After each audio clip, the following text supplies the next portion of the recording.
Hi, I'm Audrey Choi, Chief Sustainability Officer at Morgan Stanley and CEO of the Institute for Sustainable Investing. And I'm so pleased to be here today to have a conversation with my wonderful friend, advisor, and board member, Laura D'Andrea Tyson. Laura, thank you so much for being with us here today at the Green Horizon Summit at COP26. Pleasure. It's a real pleasure.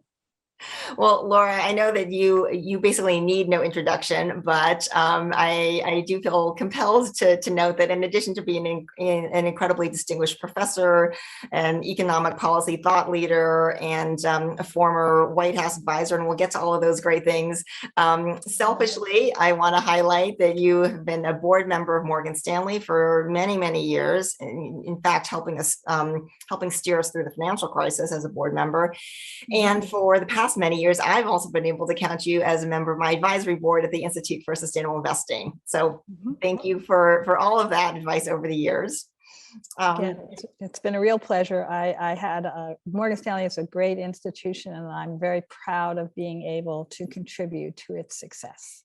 Well, thank you. I mean, I think, from my perspective at the Institute for Sustainable Investing, you've been so critical in helping us along this journey, right? Which we started actually back in 2009 when we founded the Global Sustainable Finance Group. And most people didn't really think that sustainable finance was something that Wall Street would be a part of. And you really helped us on the journey of setting the strategy from those earliest days of how can we think about sustainability, not as a vertical, but as a horizontal permeating every bit of our business, our operations, our overall risk management and the whole enterprise. So I guess tell me, why did you think that role of business integrating sustainability was actually an important thing to do? I sat on several other boards, and at the time I was also the head of a new institute at the Haas School of Business. And I was picking up every place from my board experience and at the Haas School with the students, with the employers who came through, a growing interest in sustainability, broadly speaking, but then particularly in climate. So the business community, and why? There was a growing awareness of the risk. There was a growing awareness. The science was there. The science kept getting more and more prediction of a very difficult future. So that meant mounting risk to companies. The risks are both physical, they're basically insurance risks and things like that, and they're transition risks. Because if you really think that the shadow price of carbon, that is the price of carbon, whatever the market price is, and all the regulations around it is going to change, then that should affect your investment decisions now. And so and then finally, there was a lot of innovation. So you actually could see over time, it's just the case now that renewable energy sources are cheaper in most of the planet than traditional carbon-based energy sources for electricity. Isn't that amazing? That has happened. Big input for what businesses are going to do. So growing business awareness, and then the businesses themselves, these are significant long-term investment decisions that have to be made, and they have to finance those decisions. So then that became, to my mind, okay, an organization like Morgan Stanley is going to have to deal with this interest in climate finance. One other aspect to the finance thing, there was growing interest in wealth management, in all of your individual investors, in your institutional investors, investing in sustainable asset classes. Okay, so you had two sort of sources of interest in pushing ahead climate finance. And then, of course, Morgan Stanley wisely started the Institute, established this advisory council, put you in charge.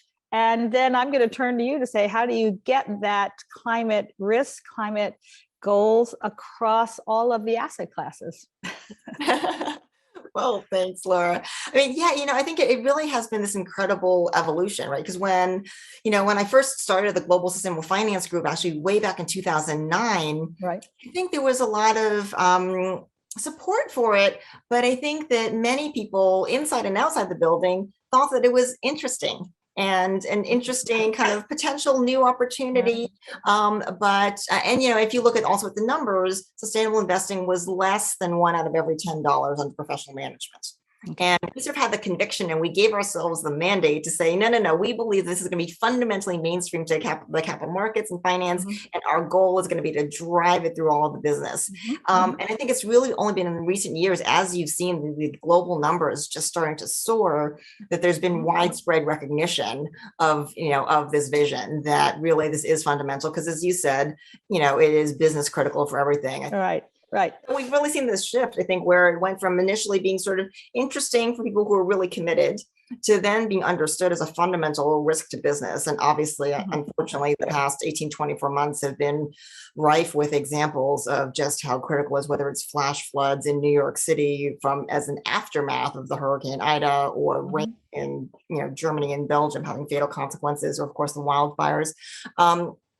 But I also feel like what's so important is for people to not lose sight of it as a business opportunity, where we've gone from, instead of corporate clients that we talk to, instead of saying, well, I don't know, why would we want to do a green bond, to saying, wait, we just saw someone else do a green bond, and they actually had the so-called greenium, that it was actually wildly oversubscribed, that that spreads were narrower, and we want to do that as well. And we have a sustainability program, so they're now really eager to do that, not only for the sustainability impact, but also for the financial impact.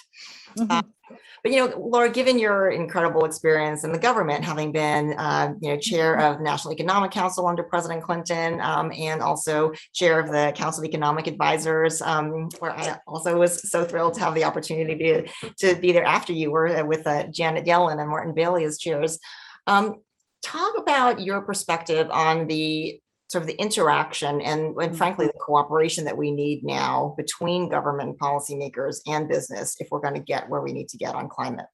Sure. I think these are complementary. This should be largely complementary, government policies complementing, encouraging the private sector. And there are many of them. And by the way, since you mentioned the current Treasury Secretary, so it's really important to note that at least in the United States, and I believe it's true throughout certainly the G20, there's very high level commitment to climate risk, climate finance, and addressing climate change. And Janet Yellen is leading that effort at the Treasury. So we now have, again, think back to 2009. That was not a major focus of the US Treasury, or I would say of any other financial Department of Finance, Ministry of Finance. Okay, it just was like, oh, well, yeah, that seems to be like interesting, but not that important. And now you have central banks coming together in coalitions to say, gee, the risk to the financial markets that comes, say, from the insurance industry because of all of the climate events, that is a risk to the financial system. And we have to begin to stress test the financial system and stress test the lenders, and Morgan Stanley would be one of them. This disclosure is going to be a big part of this, okay? If a company says, hey, I have a net zero emission target by 2035, yeah, okay, that sounds good. Could you tell us what you're going to do? Can we actually measure this? So disclosure is very important. And the regulators, the financial market regulators, central banks and regulators are an important part of the policy agenda, I would say. Some other areas would be subsidies for renewables. Honestly, this is a very important. So again, think about the companies you deal with.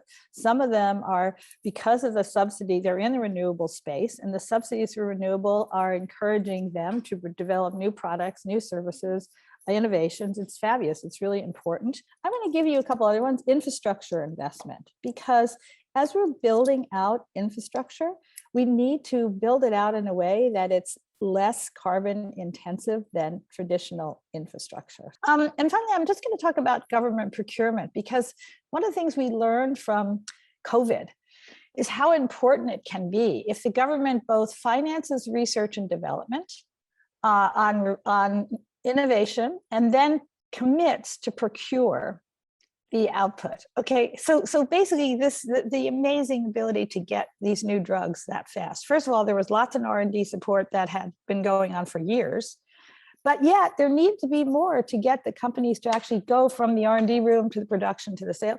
There was the government saying, we'll buy it. We're going to buy it. We'll buy it. You have certainty of demand, so that's another government policy. If we don't get a carbon price at the country level, what will happen is all of the regulations, whether they're a subsidy, a support thing, or a regulation, you can't use coal anymore, whatever, those essentially mean the shadow price of carbon, the price that the investors and the companies have to pay attention to is different than the market price. It's the price with all of the regulation around it that is in place of a real carbon price. Well, Laura, I think that is so helpful because, as you said, there's so many interactions there, and I think that so often it isn't made explicit enough just how critical policy is towards actually setting the market dynamics, right? And I love that you're talking about earlier. You said, isn't it amazing that renewable energy is now in many places cheaper? And I think that what's so important about that is you have to remember that there are all sorts of legacy, installed base, legacy benefits, legacy subsidies that have gotten the traditional infrastructure in place. And, if we as economists think about really, what is the most efficient thing going forward, that productive interplay between rules of the road, potential subsidies for new innovation is critical.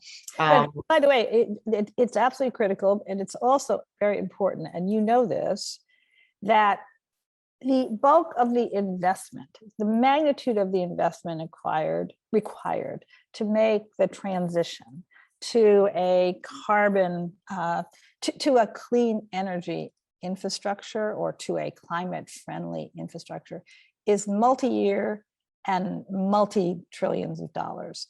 Governments do not have the fiscal capacity to do that.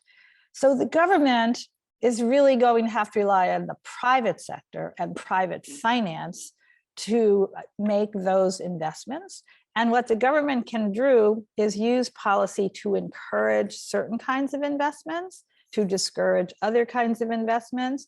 I think the government can continue to play a role in supporting research and development. But it's just to say the magnitude of the investment required here outstrips any ability of any government to actually fund it. Absolutely. I think that we are now seeing a really helpful sort of virtuous circle that has helped sort of accelerate the pace of change, where as the business community sees more and more regulators focusing on climate change, both as risk or possible regulation, as you have more than 75 central banks around the world joining the Network for Green Financial Systems, as you've got Mark Carney, who is, I believe, speaking next, talking about climate change as a financial stability issue. I think you've got more and more focus on it, but also more and more focus, hopefully, on this is actually a huge opportunity. And exactly.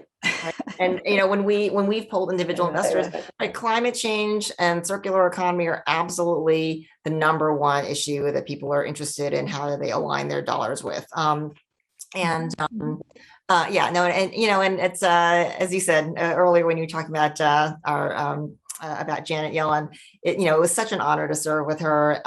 When I worked for her as her chief of staff, more than 20 years ago, and even then she was actually already at that time she was the administration's kind of lead person talking about the Kyoto protocols on climate. She was the lead person on climate. Yeah, I know.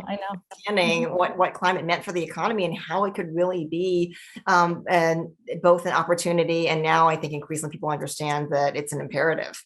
Yes, it's imperative. And of course, I think we're reminiscing a little bit. I just want to say that if you think about this, it really was Vice President Al Gore who basically was behind the Kyoto, and he basically has been so active in this space from his books, from his movies, but also as an investor.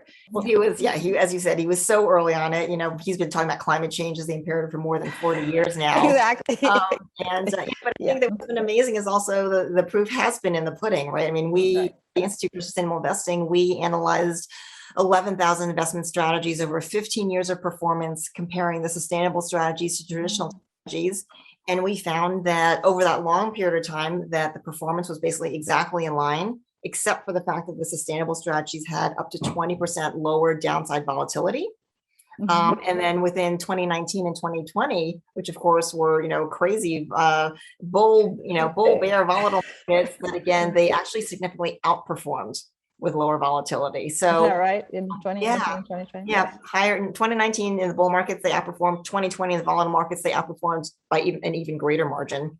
And So all let me, as a former dean of two business schools, including one in London Business School, and also an ongoing professor at a business school, I want to point out how good the research quality is at the Institute. Okay, I would just urge those who are listening, if you want to hear more about that study, or you want to sort of go through all of the studies that the Institute has been doing, it's a real wealth of information for those interested in following performance over time. Thank you again for all of your support and wisdom and guidance over the years. And to end on a note of hope, and as you're a professor, I will just share that just last week, we released our latest study on investor interest in sustainable investing. And you did? Okay. Yeah, and it did show that investor interest continues to be robust. And among millennials, the interest in sustainable investing is at 99%. Wow. So I don't know who that is, but hopefully by the time Glasgow's over, we will get that 1% as well. So Laura, thank you so much for joining us. And I really look forward to continuing the conversation. And yeah, thanks for being with us. All right. Take care, Audrey.